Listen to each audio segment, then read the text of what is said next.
인사하겠습니다. 잘 오셨습니다. 은혜 받으십시다.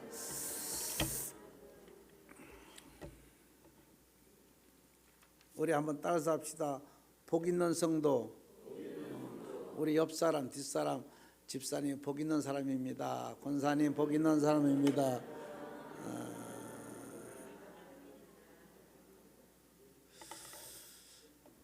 말로 시인한 대로 될 줄로 믿습니다.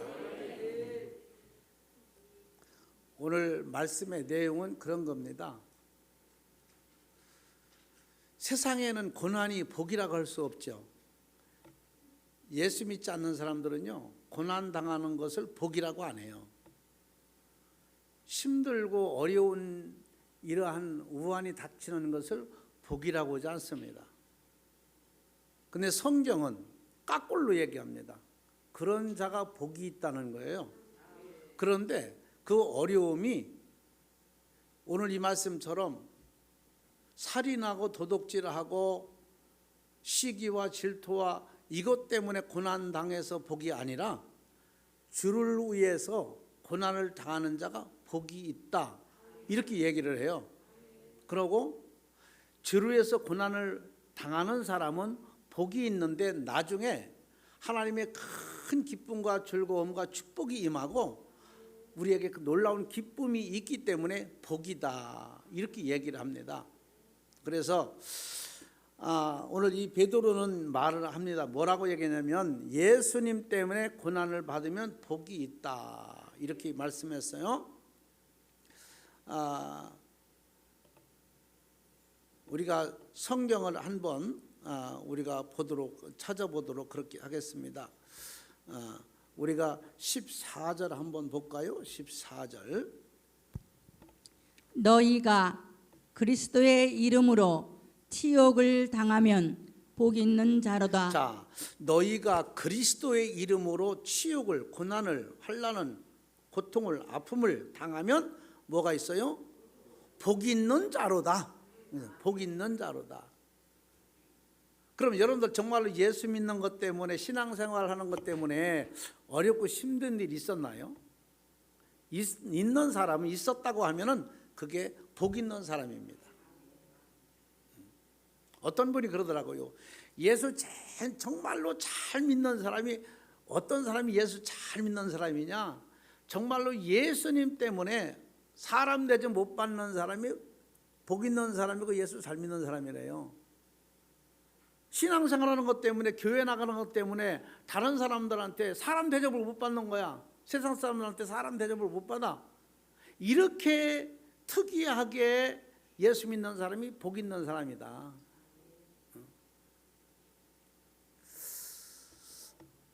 그래서 왜 여기서 복 있는 사람이냐? 그런 사람은 그냥 그거로 끝나는 게 아니라 하나님의 영이, 하나님의 은혜가, 하나님의 축복이, 하나님의 의로가 그 위에 있기 때문에 복 있는 사람이라는 거죠. 오늘도 여러분들 이렇게 2층이고 3층이고 많이 나오셨는데, 또 가정에서도 예배 드리시고, 그런데 사실 주일날 쉬면 얼마나 좋습니까? 추운데 집에서 이 달려 나오는 자체도 육신적으로 힘들잖아요.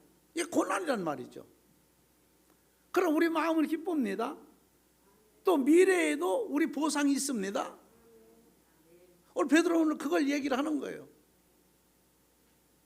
이 세상 사람들이요, 참 하나님의 은혜를 다 받고도 그 은혜를 잘 몰라요. 가만히 생각해 보십시오. 주일은 누가 만들었습니까?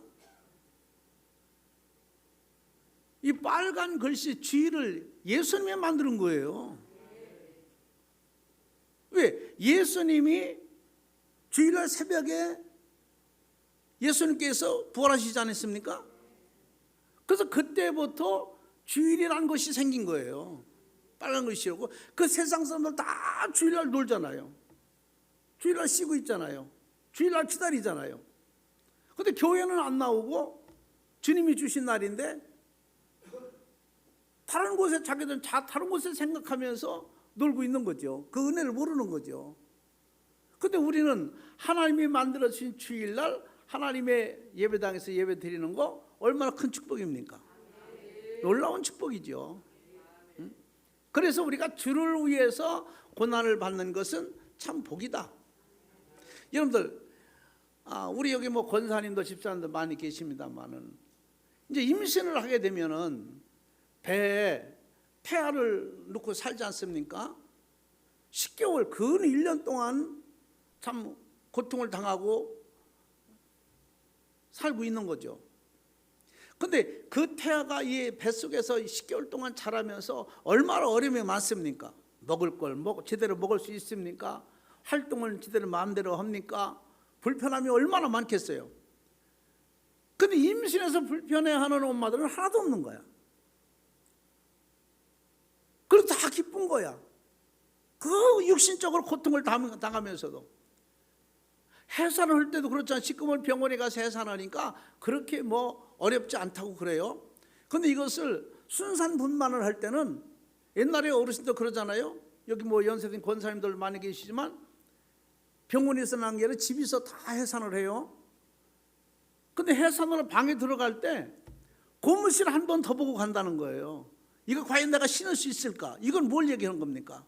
죽을 수도 있다는 각오를 가지고 해산하는 겁니다. 그런 고통을 당하고도 10개월 동안 태아를 놓고 살잖아요.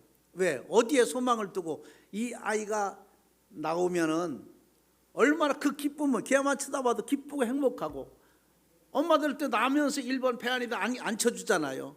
껴안으라고 하잖아요. 이렇게 안아주잖아요.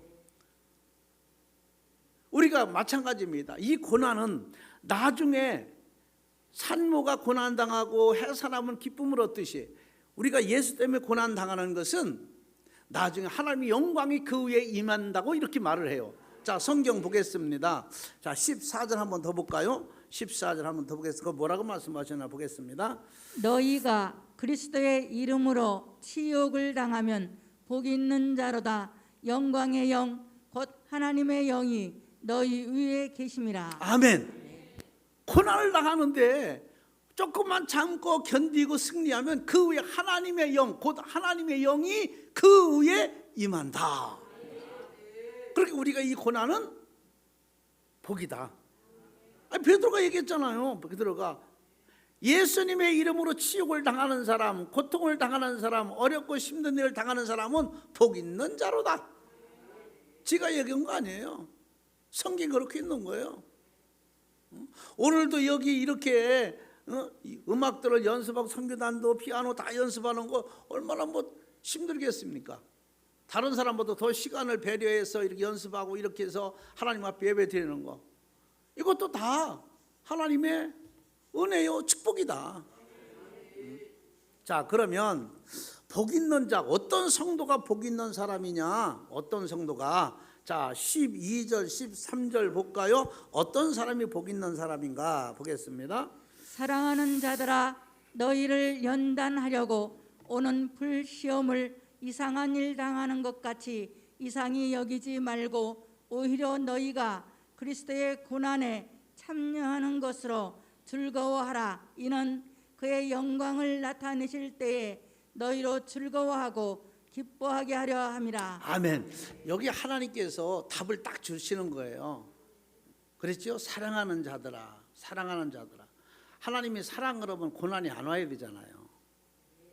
어렵고 힘든 일이 안 와야 되잖아요. 근데 사랑하는 자들아, 너희를 연단하려고 오는 불시험이 아주 심한 고통을 얘기하는 겁니다. 이런 것을 너희들이 오거든 이상하게 여기지 말아라 그랬어요. 왜 나한테 이런 어렵게 힘든 일이 생기나? 내가 예수 잘 믿는데 우리 가정은 왜 이렇게 뭐가 안 풀리나? 우리가 다 얘기할 수 있고 생각할 수 있거든요. 내가 예수님을 이렇게 잘 믿는데 왜 내가 병을 들어야 되나? 왜 아파야 되나? 근데 그런 것이 오거든 이상한 거 생각하지 말으라는 거예요. 우리 아프신 분들 아파서 고통스럽겠지만 그 아픔이 온 것 이상하게 생각하지 않기를 바랍니다. 여기 그렇게 있잖아요. 이상한 일 당한 것 같이 이상히 여기지 말고 그랬어요. 이상히 여기지 말고. 이거는 예수 믿는 사람도 오고 안 믿는 사람도 오고 다 아플 수 있고 죽을 수 있고 다 그런 거예요. 예수 믿는 사람이 안 죽으면 세상에 어떻게 살겠어요? 사람아 밟혀서 못 살 거야. 너무 많아가지고. 그러면서 뭐라고 말씀했습니까? 여기 보니까 여기지 말고, 이상히 여기지 말고, 오히려 너희가 그리스도의 고난에 참여하는 것으로 즐거워하라. 내가 예수 믿는 것 자체로만 해도 즐거워하라. 그 아프고 실패하고 좌절한 거 이거 이상하게 여기지 말고 내가 그 중에 예수 믿고 있다는 자체만 해도 즐거워하라. 그러면 뭐라고 말씀했습니까? 즐거워하라. 이는 그의 영광을 나타나실 때에 나중에 너희에게 영광을 주시기 위함이라는 거예요. 영광을 주시기 위함이라. 성경에 보면은 누가 아픕니다. 그러니까 제자들이 예수님께 물어봐요. 이 사람이 왜 이렇게 아픕니까? 사탄이가 아프게 한 겁니까? 자기가 죄를 져서 아픈 겁니까? 예수를 잘 못 믿어서 아픈 겁니까? 그랬더니 예수님께서 그게 아니고 그 사람의 아픔으로 하나님이 영광을 받으시려고 아프게 하신 거야. 이렇게 얘기를 해요. 그러니까 여러분들이 어렵고 힘든 일을 당한 것은 여러분들이 실수가 아니고 여러분들 잘못이 아니고 여러분들 죄가 아니라 여러분들이 그 어려움을 통해서 하나님의 영광을 받으시기 위함이다. 이 성경이 예수님 그렇게 말씀하고 있는 거예요. 그러면 그리스도의 고난에 동참하는 성도가 복이 있다 이렇게 얘기를 해요. 그렇잖아요. 3절에 오히려 너희가 그리스도의 고난에 참여하는 것으로 즐거워하라. 동참하라 그 말이에요.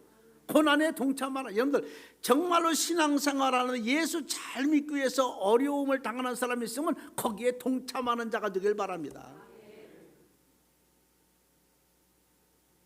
어떤 큰 교회 몇만 명 교회 목사님이 설교를 하는데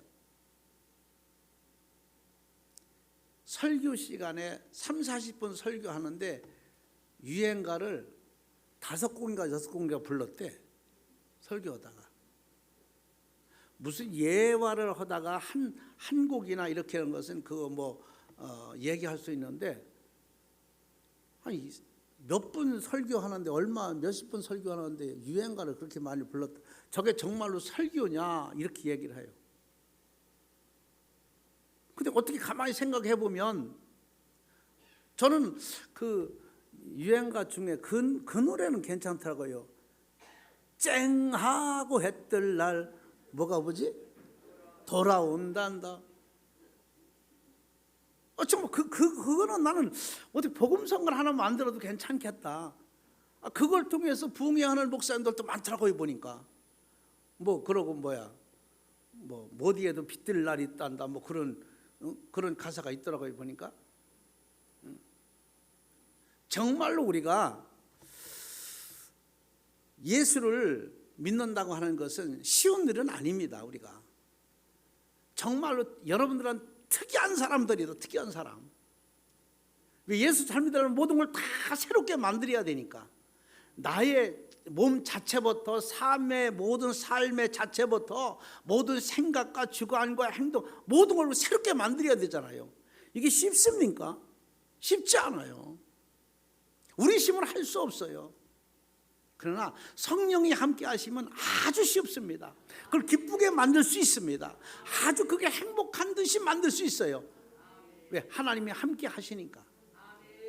근데 오늘도 이 말씀 보니까 그리스도의 고난에 동참하는 자, 참여하는 자가 복이 있다.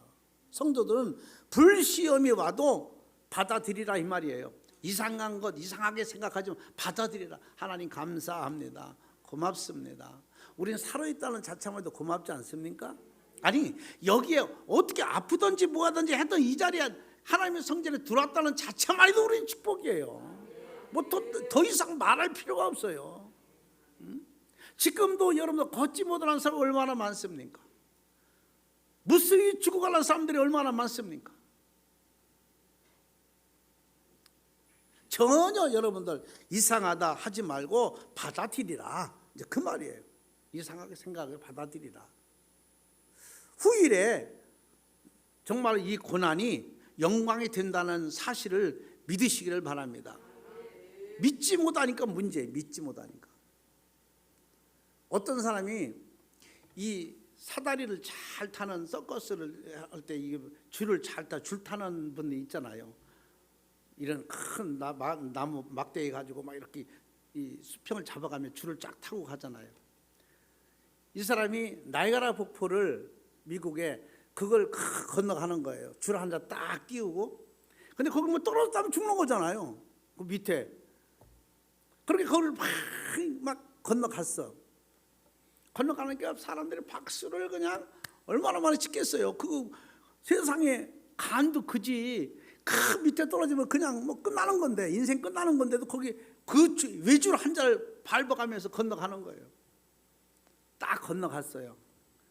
그래가지고 막 앞에서 박수 치는 조그만 아이한테 이렇게 얘기를 해요. 너 신기하지? 그러니까. 신기하다고. 그러면 내가 잘 건너오지 않았느냐? 그러니까 잘 건너왔다고. 내가 이 어깨에다가 사람을 하나 어깨에다가 메고 건너갈 수 있겠냐? 그러니까 그러면요, 오시는 거 보니까 충분히 건너갈 수 있어요. 그랬대. 그러면 네가 올라타. 어떻게 했겠어요? 도망갔대. 우리가 예수를 이렇게 믿고 있는 거야. 남이 얘기할 때는 믿습니다 해요. 아주 믿음이 좋은 것처럼 얘기를 해요. 남 얘기는 남이 하는 것은 그렇습니다. 근데 사실상 자기가 올라타라니까 죽을 것 같은 거야. 못 갈 것 같은 거야.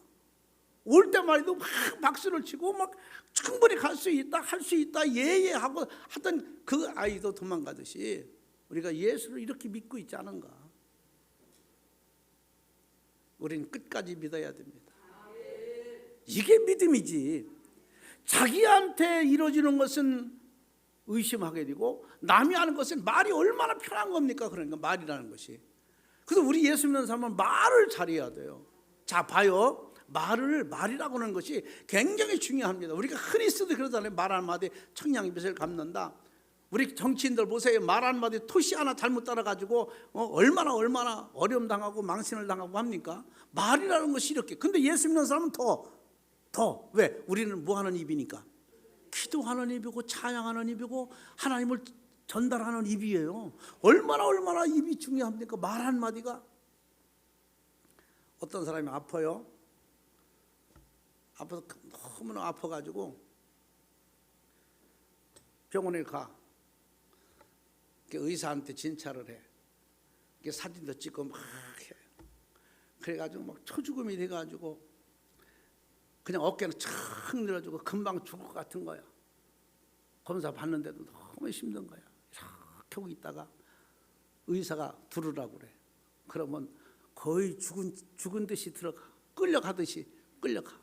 그래가지고 의자 앉을 때도 푸석한 척 힘이 다 빠진 거야. 의사의 말에 검사한 거 보니까 아무 문제가 없네요. 그러면 그 자리에서 힘이 벌떡 나가지고 그렇습니까? 고맙습니까? 감사합니다. 그리고 나올 때는 펄펄 날라서 와요. 말이라고 하는 것이 그래요. 괜찮습니다. 건강하신데요. 뭐 아무 이상 없어요. 여러분 기분 좋아요? 안 좋아요? 별로 안 좋은 것 같은데? 기분 좋아 안 좋아? 좋지요. 기운이 벌떡 나는 거야. 말이라는 것이. 그래서 교회는 장로님들, 권사님들, 집사님 말이 중요한 거예요. 그 성도들 하나 붙잡고 얘기할 때도 상담할 때도 교훈해 줄 때도 그 말에 하나님이 주시는 공급을 주시는 힘으로 말하라고 하잖아요. 지난주에 제가 말씀드렸잖아요. 말이라는 것이 중요한 거야. 내 자녀들한테도 내 우리 회사의 종업원들한테도 말 한마디 하면 그 사람이 더 힘껏 일할 수 있고 더 힘을 가지고 일할 수 있는 거예요. 남편이 출근할 때도 아내가 집에서 남편이 그 말 한마디에 나가서 열심히 일하는 거예요. 또 아내도 어렵고 힘들 때 그 남편도 아내한테 고생했지, 사랑합니다, 얼마나 힘들어, 그 말 별것도 아닌데 그 말에, 의사 말에 아무 이상 없어요. 건강하신데요 뭐. 그러면 거의 반은 죽어서 들어가던 사람이 그냥 좋아가지고 나오는 거예요. 예수 믿는 사람은 그렇습니다. 오늘 우리가 고난을 받아도 이렇게 후일에 하나님의 영광이 있다고 그랬으니까 오늘 그러잖아요. 즐거워하라. 고난 당하면 즐거워하라. 행복해하라. 왜? 하나님의 영이 그 위에, 내 위에 임하고 계시기 때문에. 그래서 고난 끝에 낙이 온다는 말이 있잖아요. 고난 후에는 반드시 낙이 온다. 그래서 우리는 그리스도의 고난에 동참하는 성도가 되어야 된다. 참여하는 자가 되어야 된다. 자, 우리 성경 하나 볼까요? 시편 34편 보겠습니다. 시편 34편 우리 한번 읽어보도록 하겠습니다. 34편, 시편 34편 19절과 20절 두 절 한번 보겠습니다. 의인의 고난이 많으나 여호와께서 그의 모든 고난에서 건지시는도다. 그의 모든 뼈를 보호하시며 그 중에서 하나도 꺾이지 아니하도다. 아멘. 의인은 고난이 많으나, 의인은, 예수 믿는 사람은 고난이, 이런 고난을 피하려고 하지 말라고 했잖아요. 고난 받아들이라는 거예요. 받아들이라. 예수 믿는 고난은, 신앙 때문에, 예수님 때문에 믿는 고난은 나쁜 게 아닙니다. 이건 우리에게 행복이다. 행복. 그랬잖아요. 많으나 하나님께서 그의 모든 고난에서 건지시는도다. 누가 건져줘요? 하나님께서 건져주신다. 그러고 20절에 보니까 그의 모든 뼈를 보호하시며, 모든 뼈를 보호하시며 그 중에서 하나도 꺾이지 아니하는도다. 할렐루야. 이런 은혜가 있길 바랍니다. 여러분, 예수님께서 고난 당하는 것은 절대로 나쁜 것이 아니고, 오늘 이 말씀처럼 어디에 15절 볼까요? 15절 보겠습니다. 누구 중에 너희 중에 누구든지 살인이나 도둑질이나 악행이나 남의 일을 간섭하는 자로 고난을 받지 말려니와. 자, 여기서 너희 중에 누구든지 살인이나 도둑질이나 악행이나 나쁜 일을 해서 이런 남이 간섭하고 시기, 질투, 미움 이런 거로 고난을 받는 것은 복이 안 되지만, 즉 그 얘기입니다. 이런 것으로 고난을 받을 수 있잖아요. 우리가 나의 실수를 잘못해서 고난받을 수 있죠. 도둑질해서 고난받을 수 있죠. 살인해서 이런 고난받을 수 있잖아요. 이런 고난이 복이 있다는 게 아니라 예수님의 고난에 동참해서 고난을 받는 사람은 복이 있다. 아멘. 그래서 복 있는 성도가 누가 복 있는 사람이요? 여러분, 절대로 예수 그리스도의 고난에 동참하는 자가 되길 바랍니다. 피하는 자가 되면 안 돼요. 교회도 어려움이 있으면, 교회가 하나님의 성전이잖아. 이 어려움이 있으면 서로가 협력해서 앞장서서 일을 하려고 하는 사람이 복 있는 사람이지, 그 어려움을 빠져나가는 사람이 복 있다는 게 아니에요. 동참하는 사람이 복 있다는 거예요. 그래서 복 있는 사람, 그래서 베드로가 오늘 복 있는 성도, 어떤 사람이 예수님의 고난에 동참하는 사람이 복 있는 성도다, 이렇게 말을 해요. 그 다음에 볼까요? 복 있는 성도가 어떤 사람이 복 있는 성도인가? 14절 한번 다시 찾아보겠습니다. 14절에 너희가 그리스도의 이름으로 치욕을 당하면 복 있는 자로다. 영광의 영 곧 하나님의 영이 너희 위에 계심이라. 아멘. 여기 이 말은 무슨 말입니까? 늘 하나님을 찾아 사는 사람입니다. 하나님의 은혜를 찾아 사는 사람 되길 바랍니다. 하나님의 은총을 찾아 사는 사람 되길 바랍니다. 하나님의 영을 찾는 사람이 되길 바랍니다. 하나님의 하나님의 영 너희 위에 늘 나와 함께, 나와 동행하는, 하나님의 영이 나와 동행하는, 늘 하나님과 함께 살아가는 사람이 복이 있다는 얘기. 지금 이게 오늘 여러분들처럼 하나님의 영이 함께하는, 주일날 성전에 와서 예배드리는 만큼 복 있는 사람이 어디 있어요? 지금 교회 오고 싶어도 못 오는 사람 많습니다. 가고 싶어도 못 가는 사람 많습니다. 이런저런 일에 취해서 여기저기 유혹에 빠져서 교회 못 나오는 사람 얼마나 많습니까? 그 중에서도 이렇게 여러분들 나와서 이렇게 예배 드린다는 이것만이도 큰 축복이다. 늘 여러분들은 하나님을 찾아 사는 사람 되길 바랍니다. 성도는 어려워도 하나님을 찾아 살아야 됩니다. 힘들어도 하나님을 찾아야 됩니다. 방법이 우리가 하나님을 떠나서는 살 수 없어요.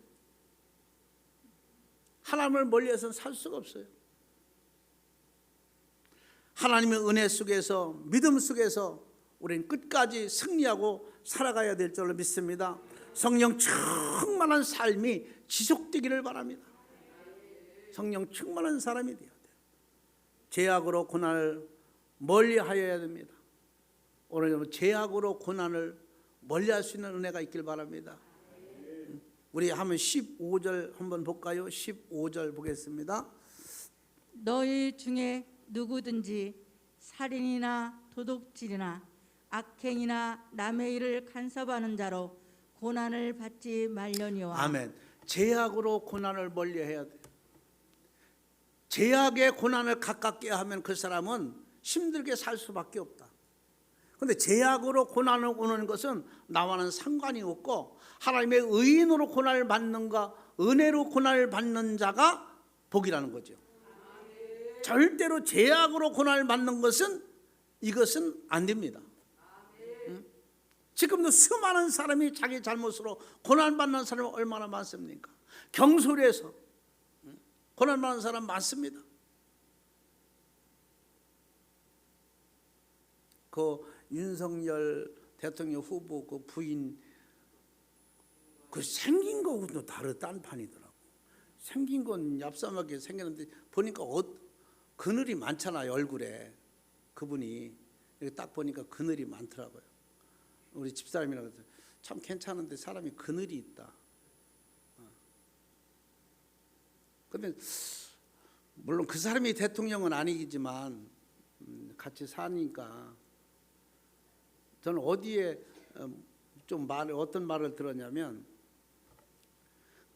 그 기자하고 통화를 할 때 당신 사진 찍어서 손하고 얼굴하고 사진 찍어서 보내주면은 자기가 그 사람의 사주를 봐주겠다는 거야. 그 사진 찍어서 보냈는데 그걸 얘기를 하는 거예요.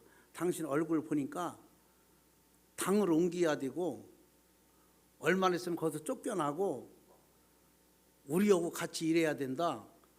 이러면서 무당짓을 하더라고. 나는 윤석열이를 굉장히 좋게 봐요. 왜 좋게 보냐면 좀 진실하다는 생각이 들어. 그분은. 근데 실망했어요. 제가 그 부인 때문에. 물론 내가 목사니까. 그래서 제가 이제 생각을 해봤어요.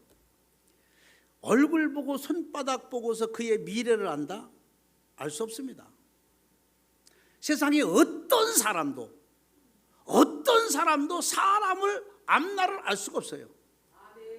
한치 앞을 모른다고 하지 않습니까? 옛날에 어른들이 뭐라 했습니까? 물길 열수건 들여다보고 알아도 사람의 한지를 아무도 모른다 했어요. 근데 그걸 아는 척은 미래를 얘기하는 거예요. 아니 그분뿐 아니라 전부 다 보면 그렇잖아요. 무당들도 그렇고 점쟁이도 그렇고 철학자도 미래를 얘기하잖아요. 오로지 미래를 알 수 있는 분이 있다면 하나님밖에 없다. 그러면 목사들은 어떻게 그렇게 얘기하느냐? 성경대로 보니까 하나님의 영이 함께하는 자가 알 수 있는 거예요. 그러면 무당들이 철학자들이 점쟁이들이 함께한다? 그러면 그 사람 누가 함께하는 거예요? 귀신이 함께하는 거지. 영이 함께하는 거잖아요. 귀신의 영이. 우리는 하나님의 영이 함께하니까 알 수 있죠. 만약에 그 사람들이 맞추고 있다. 물론 무당들도 맞추잖아요. 맞추고 있는 것은 누가 맞추게 하는 거예요? 귀신이 하는 거라 이 말이에요. 그러면 내가 신앙으로 생각해 볼 때는 만약에 그 윤석열 후보가 이렇게 부인이 얘기한 대로 맞췄다고 하면은 누가 맞춘 거예요? 귀신이 맞춘 거지. 그래서 예수 믿는 사람 아니니까. 그러면 뭐라고 얘기하냐면 웬만한 철학자나 점자기보다 자기가 훨씬 낫다는 거예요. 얼마나 귀신에 씌었으면 그런 얘기 할까? 예수 믿는다고 정말 하나님이 함께 하신다, 성령이 함께 하신다, 이렇게 얘기할 수 있잖아요. 세상에 사람의 인력으로, 사람의 지식으로, 사람의 모든 것으로는 사람의 미래를 알 수가 없다. 왜? 죄인들은 죄인을 인도할 수가 없는 거예요. 맹인이 맹인을 인도할 수 없어요. 그러면 귀신의 영이 함께 한다는 얘기인데, 예수 믿는 사람은 하나님의 영이 함께 하지만 믿지 않는 사람은 어떤 영이? 귀신의 영이 함께 하고 있다 이 말이에요. 이해가 돼요? 이해가 되는 거야, 안 되는 거예요? 이해가 되잖아요. 사람이 사람을 어떻게 압니까? 아무도 몰라요. 우리는 늘 하나님을 찾아야 됩니다. 찾아 살아야 됩니다. 죄악으로 말미암아 고난받는 것은 아니고 하나님의 의로 고난받는 사람이 되어야 돼요. 저와 여러분들처럼. 바로 이 사람이 복 있다 이렇게 얘기합니다. 늘 하나님을 찾고 사는 사람이 복 있다. 베드로는 이렇게 얘기하는 거예요. 늘 언제든지 하나님을 늘 찾아라. 하나님을 만나라. 하나님과 함께하라. 이런 사람이 복 있다. 그 다음에 볼까요? 복 있나? 누가 복 있나? 19절 한번 보겠습니다. 누가 복 있나 보겠습니다. 그러므로 하나님의 뜻대로 고난을 받는 자들은 또한 선을 행하는 가운데 그 영혼을 미쁘신 창조주께 위탁할지어다. 아멘. 자, 요 말은 무슨 말이냐면 나의 영혼을, 나의 영적인 영을 하나님께 맡기는 사람. 오늘 여러분들 영혼을 하나님께 맡기는 사람이 복 있는 사람인 줄로 믿습니다. 자, 예수님께서 십자가에 못 박혀 돌아가십니다. 돌아가실 때 그 마지막 유언의 말을 해요.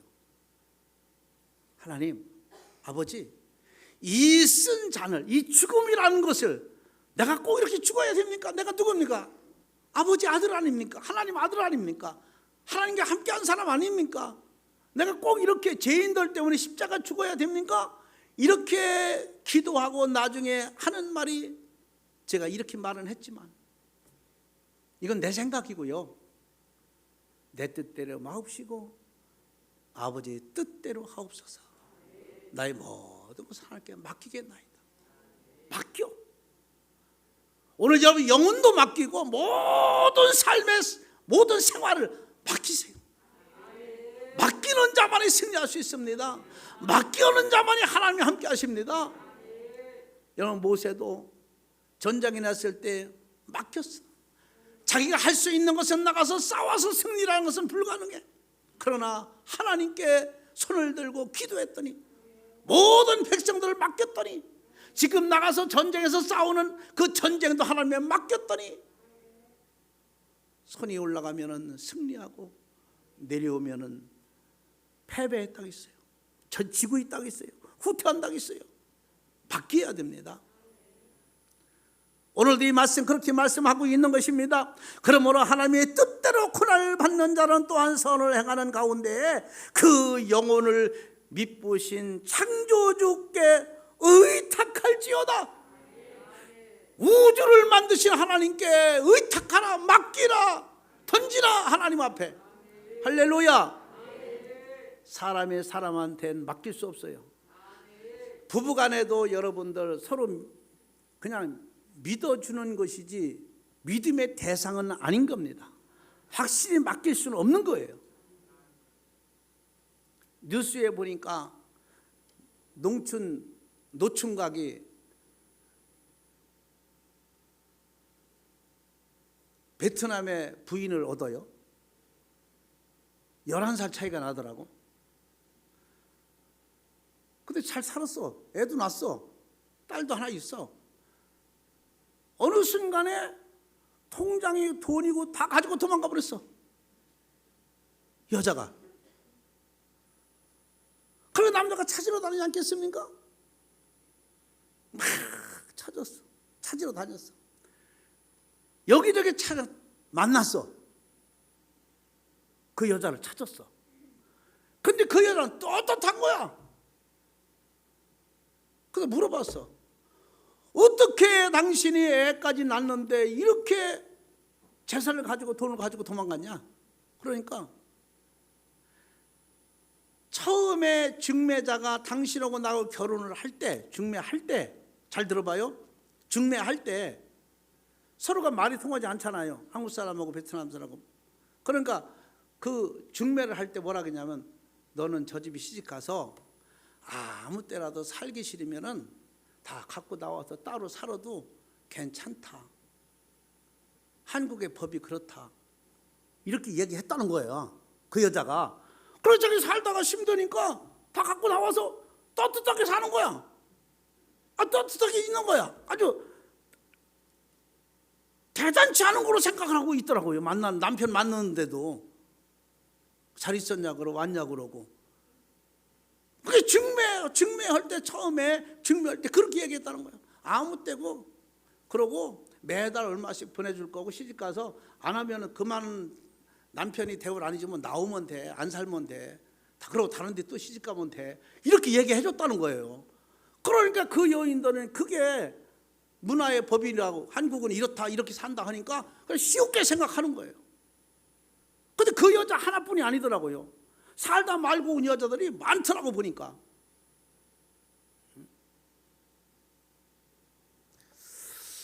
우리는 참 그런 것도 참 문화가 그 정도 차이가 납니다. 그 정도 참 우리나라 문화하고 차이가 있는 거예요. 그 남편은 전혀 우리나라 문화로서는 상상할 수 없는 얘기잖아요. 살다 싫으면 그냥 가는 사람이 어디 있습니까? 애까지 낳고 돈 다 빼가지고 그리고 떳떳하게 자기가 산다는 게 이해가 됩니까? 참 중간 역할하는 것도 참 중요하다. 너희들 아무 때나 하기 싫으면 안 하면 되고, 여기서 이러다가 힘들면 저쪽으로 가면 되고, 그래도 법적으로 괜찮다. 이렇게 얘기를 해준 거예요. 오늘 여러분들 부부지간에도 믿을 수가 없어요. 그냥 믿어주는 것 뿐이지 맡길 거 없어요. 그냥 맡겨 놓는 거지. 근데 하나님은 창조주 하나님이야. 나의 영혼을 책임질 수 있는 분이에요. 여러분들 영혼을 맡을 수 있는 분이에요. 끝까지 책임질 수 있는 분입니다. 그 하나님께 의탁하라는 거예요. 뭐를? 내 영혼을, 내 생활을, 나의 삶의 전체를 하나님 앞에 의탁하라. 이런 자가 복 있다 이 말입니다. 예수 믿어가면서 의심하면 되겠습니까? 정말 하나님의 함께 하실까? 하나님 도와주실까? 죽으면 천당 갈까? 의심하면 안 돼요. 맡겨야 됩니다. 오늘 베드로는 그렇게 말합니다. 하나님께 의탁하라, 맡기라, 물으라.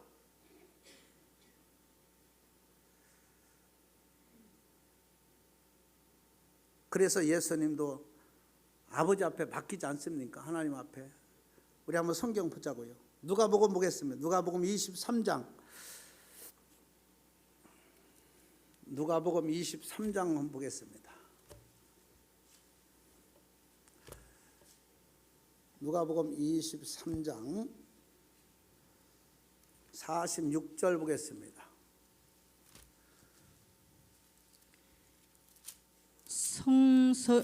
예수께서 큰 소리로 불러 이르시되 아버지 내 영혼을 아버지 손에 부탁하나이다 하고 이 말씀을 하신 후 숨지시니라.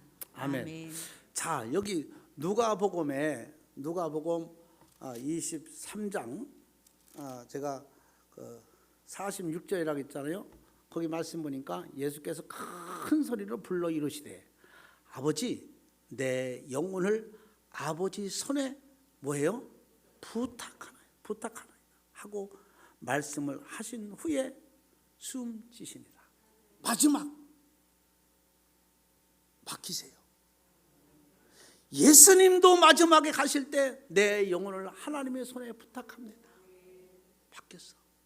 주기철 목사님도 못반을 밟아가면서 뭐라고 말씀했습니까? 하나님, 나의 노부부님을, 어머님을 하나님 책임져 주옵소서. 하나님 앞에 맡기고 저는 하나님의 품으로 갑니다. 더 높은 곳을 향하여 찬양하며 주기철 목사님도 자기의 모든 어머님의 영혼까지 맡겼어요. 맡겨야 됩니다. 오늘 하나님께 의탁하라고 이렇게 말씀을 했어요. 자, 성경 하나 더 보겠습니다. 디모데후서 한번 보겠습니다. 디모후 보겠습니다. 디모후 1장, 디모데후서 1장 우리 12절 한번 볼까요? 이로 말미암아 내가 또 이 고난을 받되 부끄러워하지 아니함은 내가 믿는 자를 내가 알고 또한 내가 의탁한 것을 그날까지 그가 능히 지키실 줄을 확신함이라. 아멘. 여기서 보니까 내가 의탁한 것을 하나님의 끝까지 지키실 것을 나는 믿는다는 거예요. 아멘. 절대로 고난 당하는 것은, 예수 믿다 고난 당하는 것은 부끄러워하지 말아라. 창피하지 말아라. 이건 나중에 우리에게 즐거움으로 바꿔질 것이고 행복함으로 바꿔질 것이고 축복으로 바꿔질 것이다. 모든 거 하나님 맡아주세요. 바울도 하나님께 맡겼습니다. 의탁했습니다. 예수님도 하나님 앞에 의탁했습니다. 우리는 모든 거 하나님께 맡겨야 됩니다. 지금까지 보면 전부 하나님께서 하신 것을 우리가 알 수 있어요. 하나하나 보면 나 하나님이 하신 거예요. 그 하나님이 한 번도 빠지지 아니하고 하나님의 책임을 기피하지 아니하시고 전부 맡아 주관하신 그 하나님 앞에 끝까지 맡기세요. 내 가정도 맡기시길 바랍니다. 자녀들도 맡기시길 바랍니다. 아니 여러분 영혼까지 맡기십시오. 왜? 하나님이 맡기라고 했으니까. 그래서 베드로는 이렇게 말합니다. 복 있는 성도다. 복 있는 성도. 예수 믿는 사람은 얼마나 어렵고 힘듭니까? 절제할 것도 많고 들어도 못 들은 척 해야 되고 봐도 못 본 척 해야 되고 안 가야 할 곳도 우리가 참고 못 가고 주말에는 놀러 갈 곳도 놀러 가지 못하고 너무너무 절제가 많아. 육신적으로 보면 고난입니다. 고통입니다. 그러나 베드로는 복이 있다 그랬어요. 누가 복입니까? 예수님의 고난에 동참하는 자가 복입니다. 여러분들처럼 예수님 때문에 어려움 당하고 육신으로 고통당하고 시간 뺏기고 물질 뺏기고 다 뺏기는 거, 재능 뺏기고 이게 고난이다. 그리고 늘 어려워도 힘들어도 실패해도 하나님을 찾으며 사는 사람이 복이다.